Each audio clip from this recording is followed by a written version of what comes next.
So, anti-Getty almost came to work for me as a script assistant when I was a junior producer at the CBC. Well, luckily for Canadian literature and for Canadian publishing, she went off to New Zealand to visit her mother instead. When she came back, she hooked up again with the legendary Jack McClelland and then rose like a shooting star through McClelland and Stewart, and then went out on her own. She started Key Porter Books in 1979, and then over the years took control of Doubleday Canada and Seal Paperback. And during it all, she found time to become a wife, to become a mother, to write 3 crime novels, and most recently a memoir of her charismatic Hungarian grandfather, Vili. And this year, of course, there's been the terrible meltdown at Stoddard, so I don't know how she keeps it all going. I don't know how she holds up under it all and still stays so very cool. Anna Porter.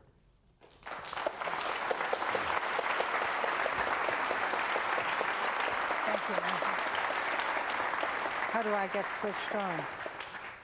Do I have to do anything? No? Just hang on to this? Thank you. I don't know what I could have been thinking when I said yes, and that I was clearly, I must have been drinking something, or anyway, I also don't know what you all could have been thinking, because I'm not really a public speaker. As you just heard, I'm a publisher, and I don't know what it is you wanted me to talk about, but I do wish that the musicians had carried on for another 15 minutes instead of... Anyway, I was thinking of perhaps that you expected me to speak about cultural politics or the politics of culture. I wish I had some slides or video or a band, or I wish there was the Canadian publishing polka that we could... you expect me to talk about Canadian publishing, so I will, because that's why I think I'm here. And, but I have to warn you that yesterday and today, listening to some of the people speaking, it occurred to me there's something else I should talk about, and I will relieve you of having to hear me on cultural politics after a little while, but so there is something else. And then I was told that I should talk about something I feel very strongly about, and so this is kind of a 3-part thing. So if you'd bear with me, Canadian cultural politics, my part, I'm involved in book publishing, as you heard, and we hear a lot of gloom and doom about it, including the Stoddard fiasco. But I just want to tell you that actually Canadian publishing is an enormous success story. We have, our writers have succeeded all over the world in numbers and in ways that 30 years ago, I think nobody would have anticipated. I brought a cheat sheet, even though I'm not supposed to, but I mean, nobody who reads books anywhere in the world wouldn't have heard of Margaret Atwood by now, or Michael Ondaatje. We've had Michael Ignatieff here today, yesterday. So wonderful, wonderful writers. I'm followed by another one. Where is he? Spider? I don't know where he is, but anyway. It's a phenomenal. Oh, I'll just tell you this one little story. In addition to all the prizes, the Booker, the Orange, and we won them all. Our writers are one of the greatest exports. Farley Mowat, who I had the privilege to work with and still do. And thank God he's still there to do the things he does and say the things he says. His book, Never Cry Wolf, was translated into Russian. And when it appeared in Russian translation, the title is Wolves, Please Don't Cry. And it sold so many copies in Russia that this is during the time when Russians were not encouraged to have their own opinions about anything, but they rose up and demanded of their government that they should ban the killing of wolves. So, you know, we have these incredibly influential, wonderful people that we have sent out to the world, and some of them stay home. And is it important to have an indigenous publishing industry? Well, I'll just give you the numbers. You probably know them anyway. But 80% of Canadian authored books are published by Canadian publishers. So I suppose it is important to have a Canadian industry. And is it important to continue to support it financially? Yes, I think it's important to continue to support writers. Personally, I don't think we have enough poets. I think we should have more poets. You know, I'd be happy to do without a computer or two if I could have, you know, 5 poets instead. I think poets are wonderful things to have. Novelists, I think. You know, I mean, we have so much junk we collect in life. I'd like to have a collection of poets. Now, there's only one other thing that I'll say about it, and we move on, which is that the industry as such actually isn't a disaster. In the 30 years since I've been involved, only 3 publishers have gone into receivership. That's not too bad. I mean, you can't say that. I mean, you know, we talked about the .coms, which is kind of a truism at this point. But so many other industries, if you think about it, have had enormous difficulties, major banks. I mean, real estate empires. And yet, you know, I have a lot of trouble persuading banks that this is a wonderful thing to invest in. Real estate, yeah, you know, hello, Reichmans. It's, they don't, you know, we're actually very secure. We've hung in there and we've produced some wonderful books, and you all, thank you for reading them. It is, needless to say, I'm a cultural nationalist. I'm a bit of a, you know, one of those rabid lefties. I believe in the CBC, I believe in public broadcasting. Yes, Moses, I'd like to change some things about it too, and I think if you were over there running it, it might be better. But it does need some livening up. I don't disagree, but I like public broadcasting. I like to have the CRTC. I believe in citizens rather than consumers. I don't think books get consumed. I think they stay with us. I certainly found that about all the other people speaking today, which is why I'm going to talk now a little bit about roots, which came up a lot yesterday, and identity, and exile and immigration, and all those things. And as Moses said, I started out being a Hungarian, and I was actually so Hungarian that all the way back to about 1450, I can trace my family all the way back, everybody on all sides was Hungarian. I mean, this is as Hungarian as you can get. We were kind of a warrior folk. We fought the Turks mostly. In Hungary, if you want to frighten a child, you say the Turks are coming. And you know, instead of cowboys and Indians, we used to have Turks and Hungarians, and I'm not kidding you. And you know, we used to have wooden swords and everything and fight it out. And it took a long time for me to go back to those roots, because when you're traveling a lot, you tend not to have roots, and you don't really talk about your roots if you're an immigrant, because for a long time you work on trying to fit in. I think we all do that who are immigrants, and so it didn't. And I think the magic number perhaps is 50, as one of the speakers said yesterday. Something happens at around 50. So I got thinking about my roots, my old Hungarian roots, and I wrote about them and my hero, the chap who really brought me up, Willy, my grandfather, who was a most extraordinary guy. He was an Olympic champion. He fought 102 duels, all with the épée, and pretty well all of them were over ladies. He was a great womanizer. He had 37 illegitimate children that I actually know of, and he may have had more, and somehow, you know, we never found out. he was a politician and he was a magician. He could actually produce white rabbits. And I don't know, I still don't know how he did it, and I've met some I'm still attracted to magic. I wish you had magicians.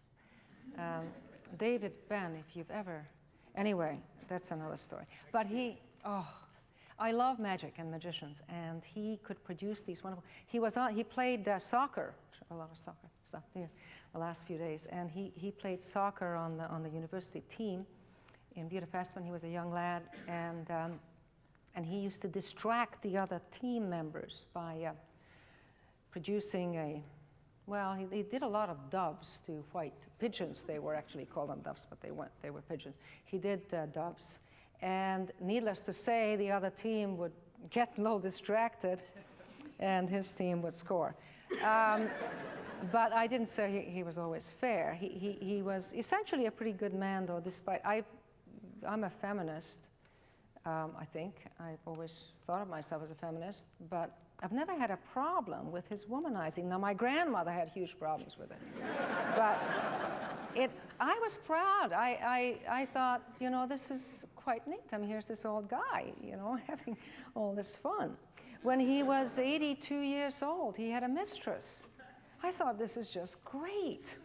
But, you know, I apologize to all the other feminists in the room because I shouldn't have felt that. He brought me up, as I mentioned. He used to tell me these wonderful stories, and the book I wrote is in fact, it's about 800 years or 850 years of Hungarian history. Actually, it's longer than that because I go all the way back to the Huns, and no other nationalities would ever call their kids Attila and think it's nice. I mean, you know, when you think about the Huns, in my family, the Huns were great guys. You know, the Romans were corrupt. They had to be, you know, enter that empire and let's get on with a new one. They were terrific, you know, they were good people, great warriors, and Hungarians by and large, of course, were originally warriors. We were, and my particular family, we were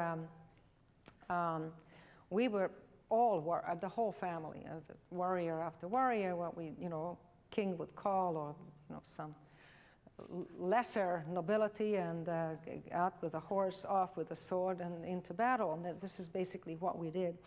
And we're quite well rewarded for it with lands and things, all of which, of course, we lost because I grew up, I started growing up, I didn't grow up. I started growing up during the communist era, and when freedom of speech, of course, was not on. And my grandfather, who was all of the things I've mentioned, and as a publisher, you know, he knew a lot of people, and he used to take me to coffee houses all over Budapest. And I would meet people who were really against the regime, and they would talk in codes and everything. It was wonderful, and it was a great deal of fun. But eventually they got him, and they put him in jail. He worked at hard labor for 18 months.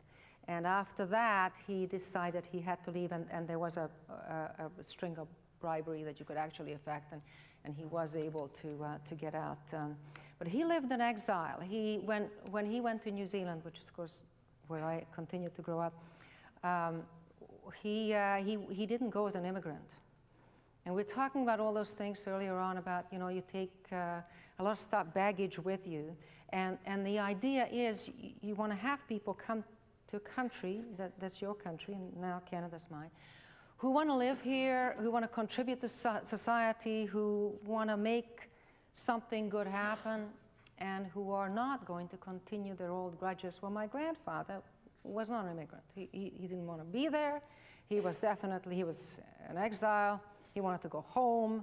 He spent a lot of time corresponding with writers. He was angry. He wrote letters protesting about every damn thing under the sun. In Hungarian, he spoke English because he learned English at school, but he never really bothered with English.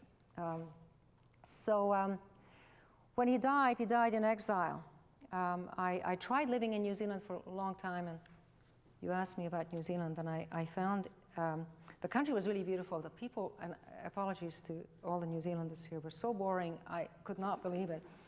And I really, oh dear God, it was boring. So there was no way I could live there, and you know, as soon as I could, I grew up in a place called Christchurch. Well, also Wanganui, but never mind that. Christchurch mostly, and went and tried England. And I was in such abject poverty in England that I really couldn't quite, feel English. Now, one of my countrymen, George Mickers, wrote a book called How to Be an Alien, and I think he got it bang on about the English. You always felt a little bit guilty about breathing their air. He got it right. So when I got here, I was really ready for a country, and I found Canada absolutely wonderful, and I have not found anything boring about it. So I just want to say that I had, I think, one of the most extraordinary educations as a citizen. I worked in a publishing company, and I got to meet Margaret Atwood within the first few months of my arrival there. She'd written The Edible Woman. That was the book, and she was into palm reading a lot in those days. She looked at my palm and she said, "No, it's too dark, can't see it." I think she was actually thinking that I would never make it in the publishing business, which is pretty much what Mordecai Richler said when I had the pleasure, which is where I would be today if I could have predicted that. Anyway, these two events would fall. Mordecai was an absolutely wonderful, rumpled, ungracious presence whom I enjoyed enormously, and he had this great sense of humor. And then I had the pleasure of working with Earl Burney, who I really think is one of the great poets in the world, and Irving Layton, and he's collected, and then when he got pissed off that not everything was collected in the collected, then he's uncollected and he's selected, and I've mentioned Farley and the battles we had about, because he fell in love with the Russians, you can imagine, after what happened. But anyway, I had a most extraordinary education here, and so I love this country. And that's all I'm going to say about that. But I'll tell you what's really been on my mind the last, several months now. I've been worrying about anti-Semitism. And I just want to, all of us in this room, I'm sure, have heard slurs, anti-Semitic slurs. And wherever it is you live, I mean, you hear them. And in the beginning, you kind of, the first little bit, you kind of perhaps pretend you didn't hear it. And you walk on. And I think it's really gotten a lot worse in the past year. It's gotten, and it's almost as if people who are anti-Semitic feel that their anti-Semitism is sanctioned by what's been happening in the Middle East, and it isn't sanctioned. And I was actually demonstrating in front of the French consulate just a little while ago on behalf of solidarity with Jews at risk. And I think if you look at the newspapers, I mean, in Canada alone, there have been over 200 actual violent acts against Jews in the past 6 months. I find that terrifying. I find the thought that stupid fiasco of a book has been reissued and is the Protocols of Zion. It's stupid. It's about a 1900 czarist fabrication. It's being reissued and it's being touted as real. I find this incredibly disturbing. And here's his name, José Saramago. I was reading something he wrote. He's a Nobel Prize-winning novelist, and he wrote something about Jews recently, and he's comparing, he's saying, David and Goliath, he's turned the whole thing around, where David is really the bad guy because he is the small, smart guy, whereas Goliath is kind of dark, and he is the victim in this version of that old story. I see it in, there have been, synagogues are being firebombed in Europe. So, I'm not going to talk about Israel because other people have already. I just don't. I'm not actually, as you heard earlier. I'm not Jewish, but I think it's important to be standing up and to be counted.